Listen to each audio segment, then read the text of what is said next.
I am sitting today with Mr. Ben Shanker. Today is Tuesday, February 12th, 2019. We are the guests of the good folks at International Pipe here in Oklahoma City. Ben, how are you doing today? Feeling fine, thank you. I feel very humbled and privileged to be in your presence today with everybody here. Can you tell me when and where was your first job in the steel pipe business? What was the company name? Being familiar with Oklahoma about its industry of oil and gas production, I knew what pipe yards looked like and what they were. My first direct entrance into the pipe and supply business was in 1946. I got out of the Navy after 3.5 years during World War II, and I came to Oklahoma City. My brother Bernard, of blessed memory, had run a pipe yard in Wewoka, Oklahoma, called Pittsburgh Pipe and Supply Company, owned by my great uncle in Tyler, Texas. And I had some knowledge of what a pipe yard was and what its purpose. When we got out of the Navy, my brother Bernard got out a little bit earlier than I did. And he had done business with a gentleman called Haskell Wagner in years before the war.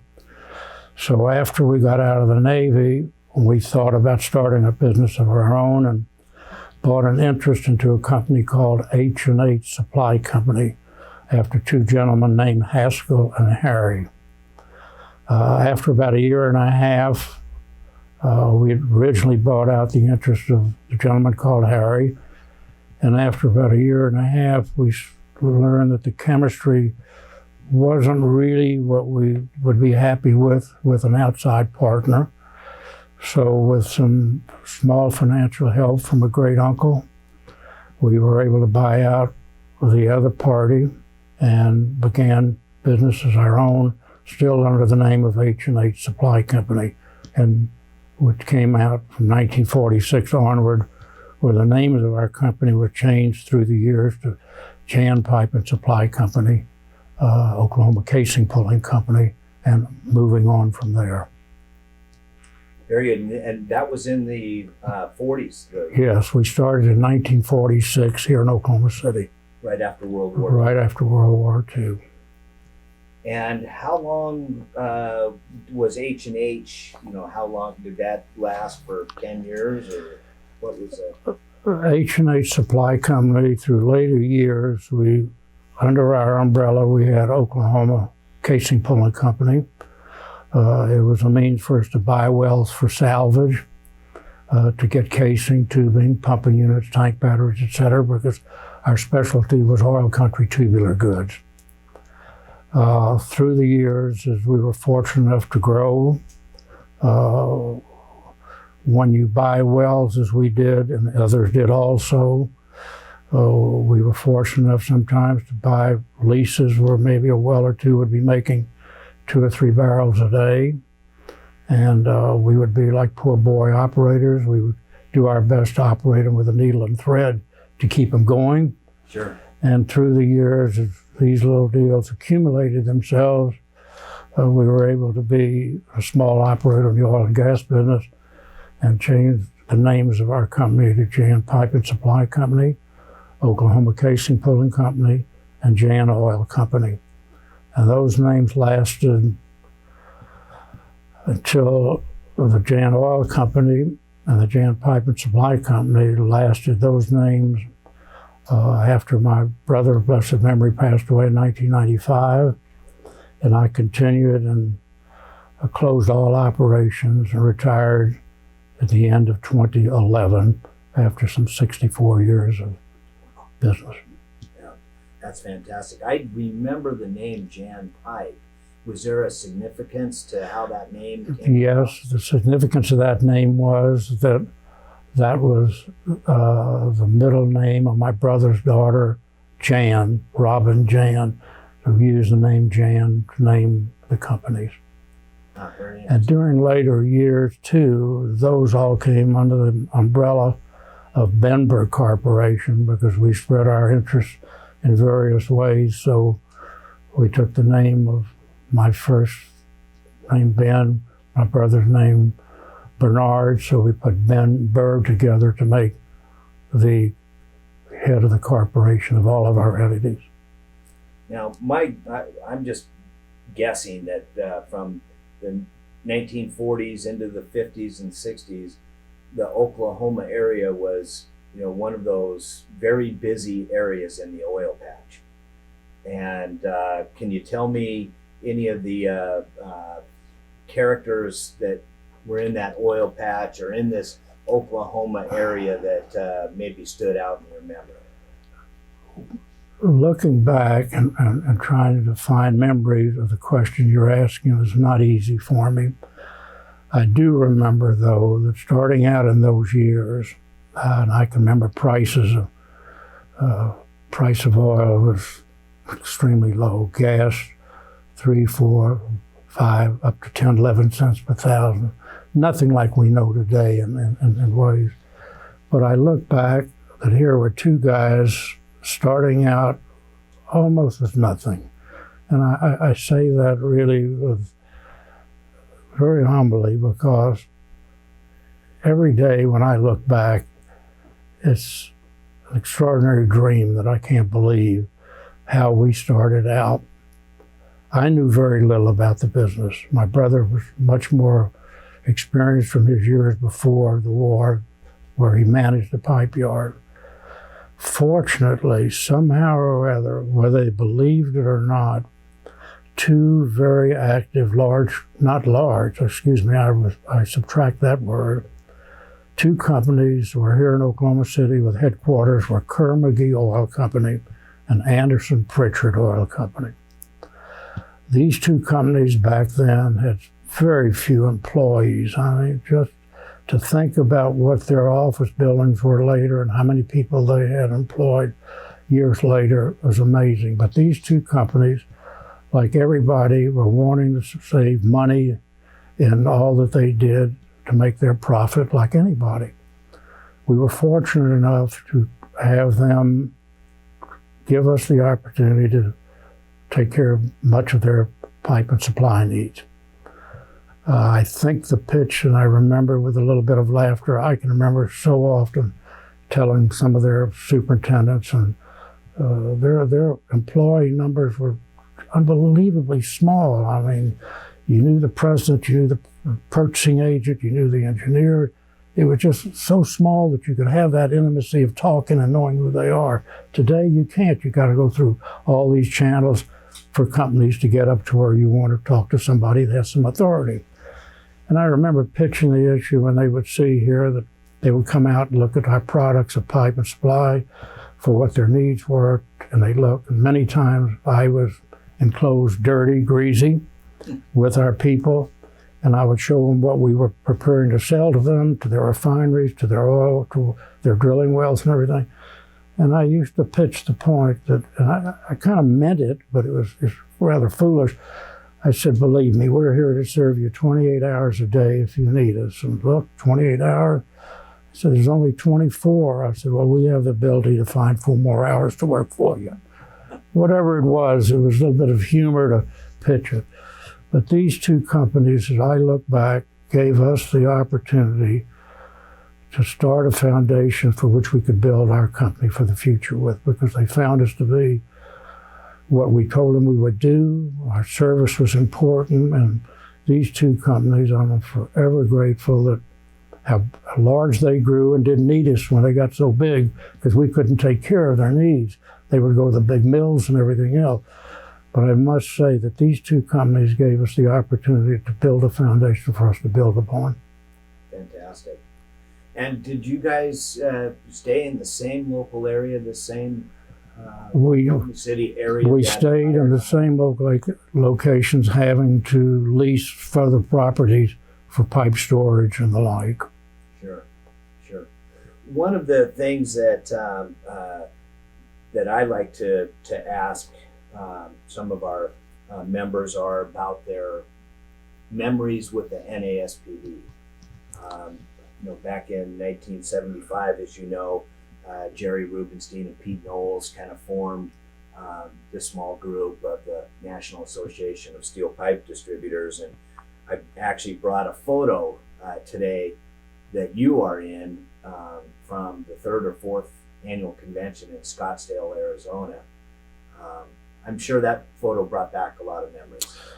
The photo did bring back a lot of memories. When I said to you a little bit earlier before we started, that convention meeting in Scottsdale, and please forgive me if my memory is a little bit shady about this, but I think, having had the privilege of being the 4th president of NASPD,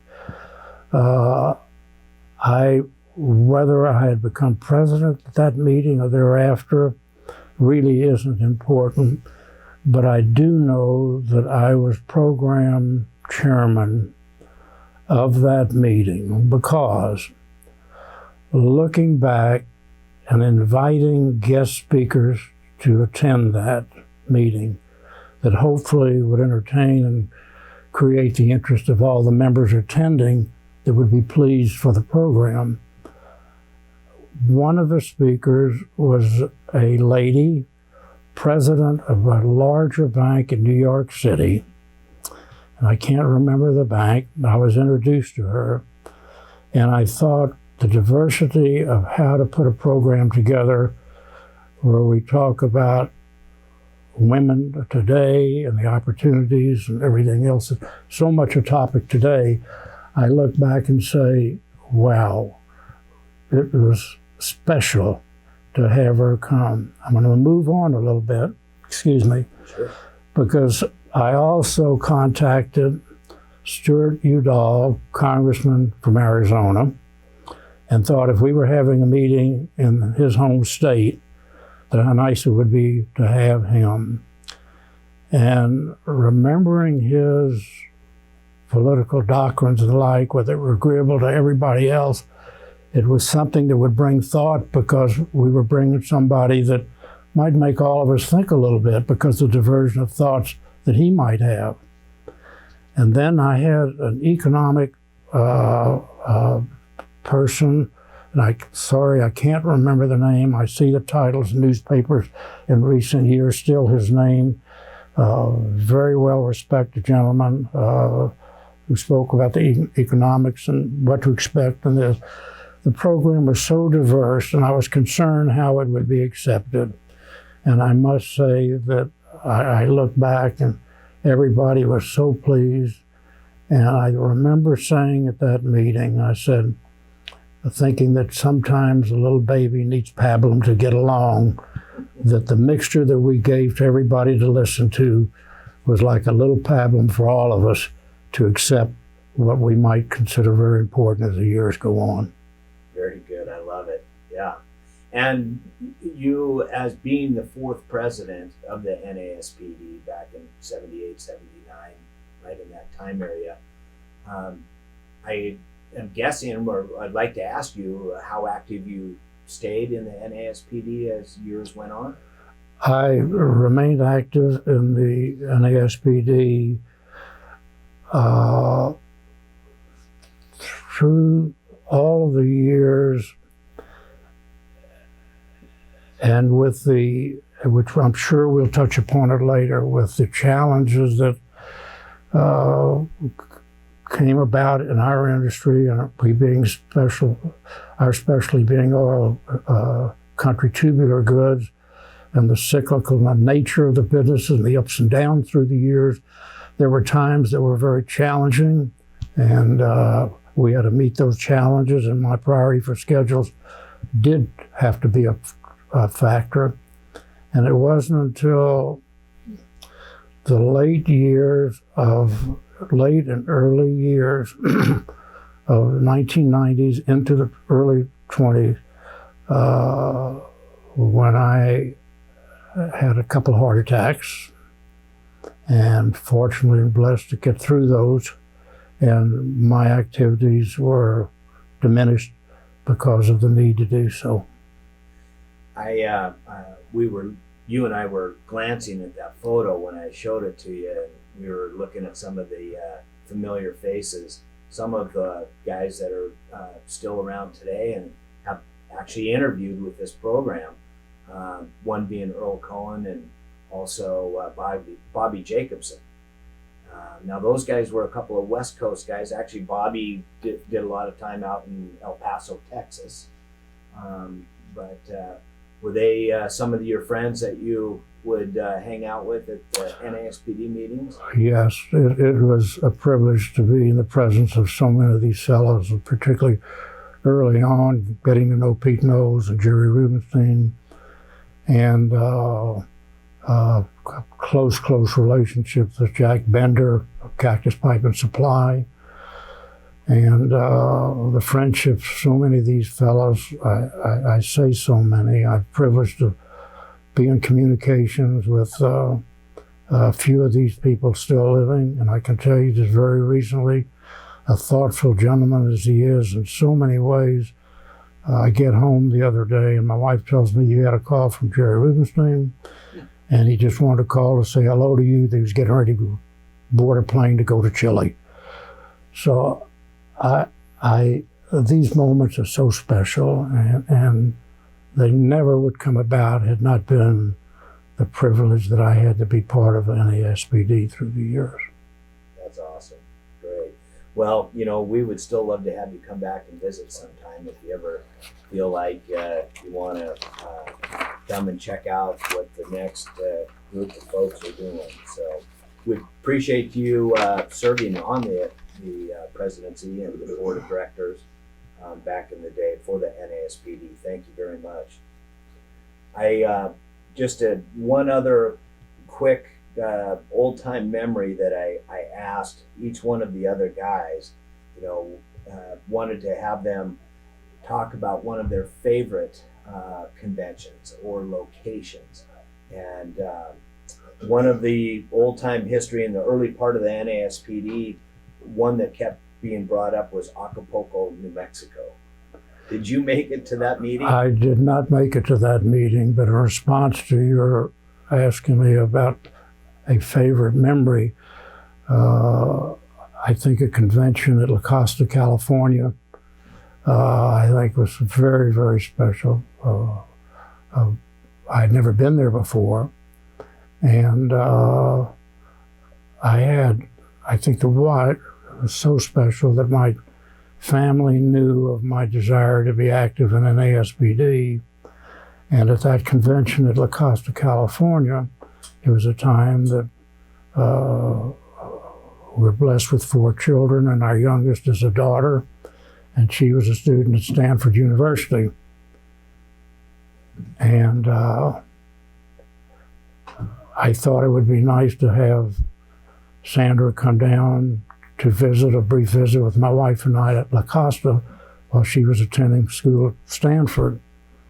And she came down with a very close girlfriend of hers to be with us, and that young girlfriend was the daughter of Whizzer White, former Supreme Court Justice and star football player at the University of Colorado, if any of you sports people will remember that. So that's, La Costa was memorable because of my first visit there and having our daughter Sandra come down with her good friend to visit. Sure. Fantastic. Thank you for sharing that. Well, as I work my way down the list, I kind of popping around here a little bit, and I wanted to ask you what maybe were some of the more memorable changes in the business world and in the steel pipe business that you've witnessed. You had touched on how how challenging it was in the OCTG business because of how volatile the price of oil was, and how that affected you and your work. But as technology and things evolved over the years, is there anything in particular that kind of pops into your head that maybe you would want to touch on with that? Well, I appreciate you bringing up the subject about the many times experiences that many of us went through, the challenge of of supply and demand and oil and gas prices. Looking at that question preliminarily when I was given the questions to look at, I thought about that, and really all of our businesses in the industry have been changed. Computers, iPhone, everything of technology, of which was far forward than my own knowledge, being an old timer, so to speak, learning to do it the old way. And I still am in that mold of doing things the old way, not moving into all the new technology that so many of you have done. I look back, and I have to share with you that my dear wife of almost 69 years of marriage has told me so many times that the one word she learned the definition of was the word cyclical. Being in business as many years as we were, through the many times of the roller coaster rise of the oil and gas business, and being one company of many that specialized in all country tubular goods, we were affected so many times. I mean, challenging beyond words. If I thought of anything about the changes, people might look at technology and everything else. What affected us so many times was this challenge of how we were going to get through these many up and down turns. I found an article in my files closely related to the NASPD, and with your permission, let me just read a paragraph that will answer more properly, I think, what you brought up. It was an article written about Oklahoma, the high road to a hard fall. And this was in 1987. And there were some tough years in the 80s. This one paragraph, the whole article is very meaningful to me, but let me read this one paragraph. The high rollers, meanwhile, as generally happens to high rollers everywhere, are busted. Some are even behind bars. But the generally risk-assessing businessmen got dragged down with the rest, not because of poor judgment, but because of factors beyond their control. It happened just like this.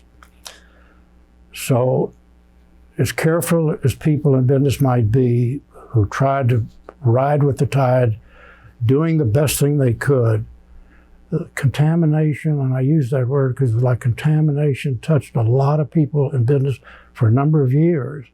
Banks got strict with their loaning.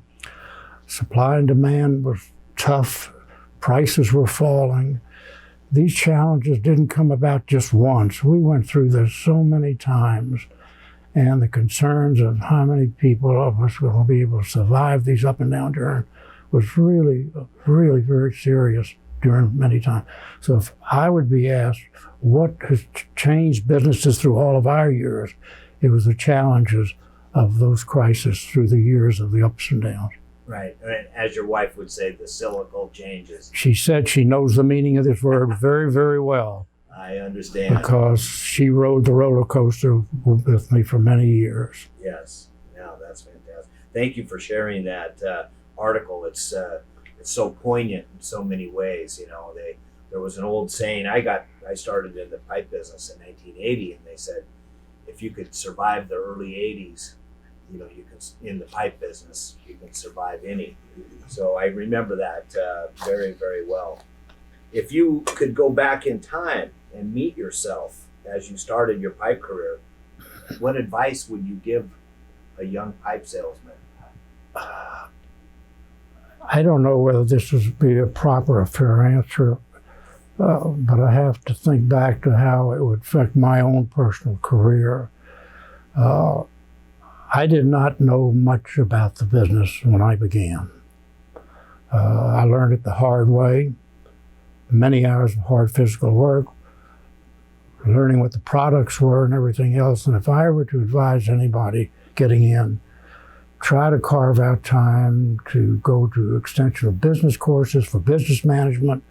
How do you deal with employees, public relations in a way, And there are these courses that are available. There's extension courses, different educational places that a young person can go to for carving out time to do that, night, weekends, whatever. I wish that I had done that, because during the years where we were employing people within our office, learning the business, we would send them to night school. We would pay to send them to night school to learn different things and the like. And their contribution to our progress of business was so positive. Putting out the cost to let them get this added education. I wish that I had taken that opportunity myself way back, because I was so green and unknowledgeable about so many things. And really, I'm going to say, I'm not trying to put myself in, gee, he conquered it, but I moved in the really hard way and learned it the hard way back. And I appreciate that, because it's stayed with me. When you learn it that way, it stays with you a long time. It just does that. Sure. But it was not easy. Right. And I mean, is there any way to explain the work ethic and the amount of work as you're starting out in the business? Well, I'm going to glance away at a couple gentlemen in the room here. We're talking, and I see a very, very dear friend of mine, Steve Rosen, who just walked in. I think Steve, we've had so many business relationships with Steve through the years, as well as with the Karchmer family. I look back and I think of how many days that we, and I particularly, were on a 24/7 call. There were no cell phones way back for many years. And our business depended upon getting calls from clients that we built public relations with to call us when they would get down on a well, drilling. And the timing of that could be midnight on an icy night. It could be at 4 o'clock in the morning on a cold, bitter night. And I've always said a pipe yard is the coldest place to be in the winter and the hottest place to be in the summer. Working people under those conditions. And I would sit on so many times after a day's work when a client would say, we'll be down on our well, and the drilling time, we'd never know when it was going to be. And without cell phones, many times I sat waiting for that call that didn't come because the drilling was slower than they thought, a day or two. And having a family and managing time was not easy. The hard working hours, I can tell you, as I sit in this room here looking at members of the Karchmer family, I had the privilege many years ago of being a partner in a pipeline take-up outside of Atlanta, Georgia. And it was with the Karchmer family, and we had an interest with them in this pipeline. I remember on more than one occasion of going to the airport at 4:30 in the morning to catch a Braniff flight, make a change in New Orleans, meet the contractor in Atlanta, drive out to the pipeline, take care of right-of-way problems, see what quality the pipe was, all things to be familiar with what we were involved in. And the Karchmer family being the senior partner in this, and allowing us to be privileged to be with them, it was so important that whatever I did representing the group in this project, that it was just so important to me as a high priority. But when I'm saying about hours and time given to this business, and this is just one instant, I would catch a flight back that same night and get home maybe about 4 o'clock the next morning after 24 hours of flight out, pipeline inspection, flight back. This was being part of a pipeline ownership, but there were so many other different ways that the hours were many, and it was all part of the demand. If you wanted to move up in business and grow, accept this, because it was all part of it. Very good. I understand. Was there a low point in your career that you would want to share, or if not, we can just skip right over that. Not really. I think that so many times having a family and the times when the market conditions just dropped tremendously, there were really some very, very challenging times, and I've spent a little bit of time sharing with you about working hours. I think I would tell a young person coming into business too is that as best you can, and the desire to move ahead and be successful, family priority never has to be lowered to below the position of number one. I say that because a personal experience in my life is still with me. It has been indelible every day of my life, really. I look back to the many hours of working to move ahead, to grow a business, to be successful, which we all desire. And early on, my wife would take our children. We have our family. We had 3 young boys and a little girl. And during grammar school, early on, our oldest son, my wife was so gracious and took the time to take him to school and bring him back. And I would leave our home many times before they would wake up, and not get home many nights until after they went to bed. And that's not what a father desires, believe me.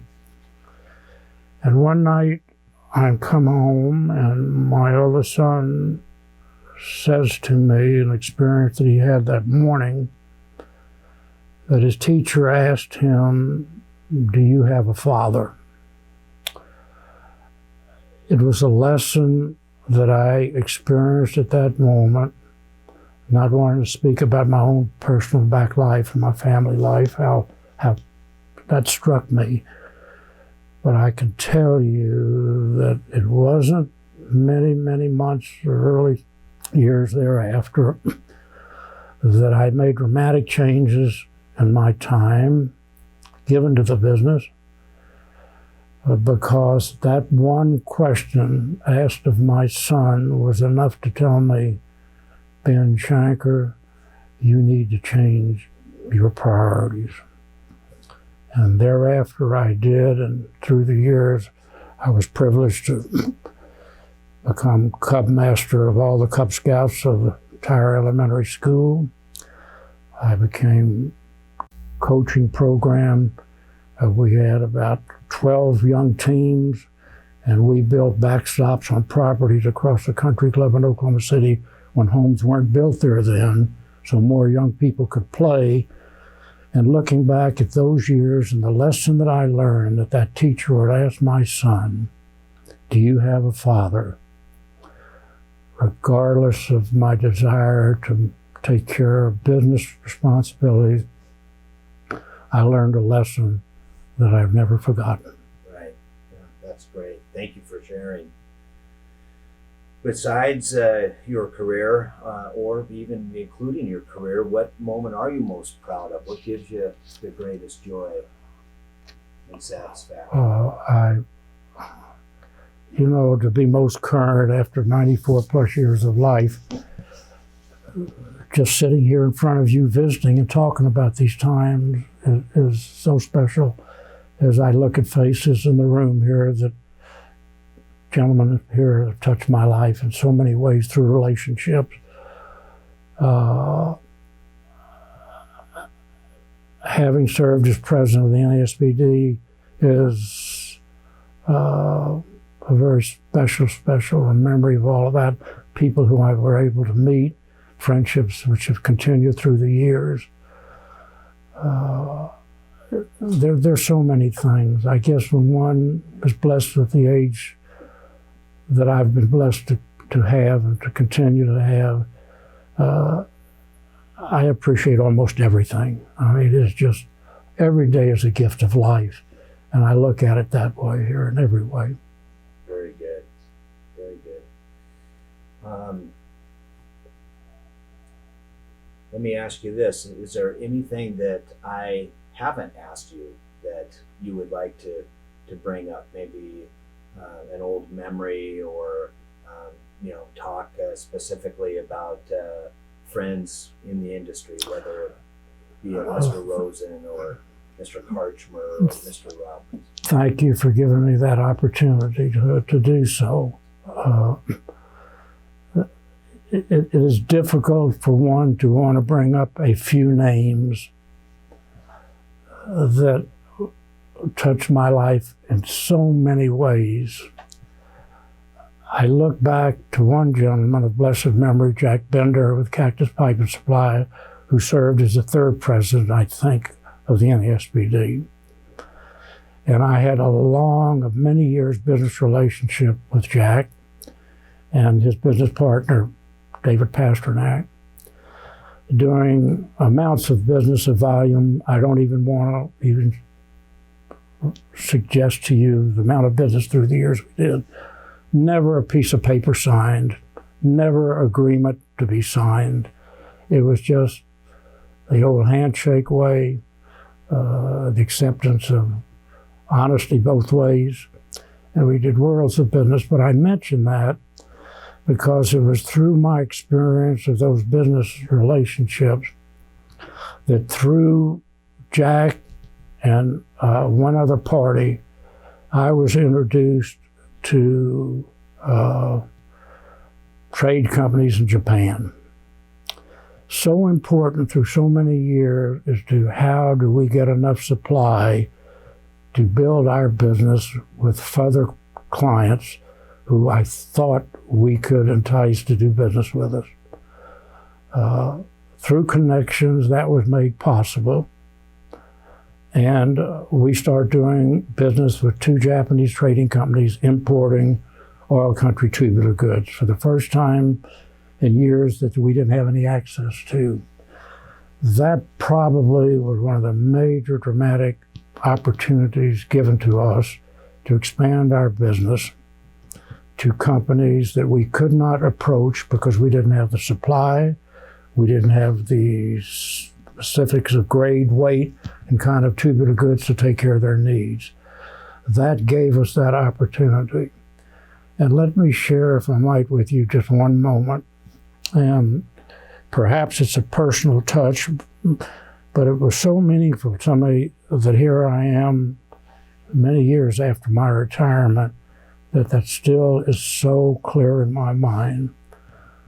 On a given day, to take care of a very reputable client, very busy, drilling some deep wells, and gave us the opportunity, if we could find the supply, to do business with them.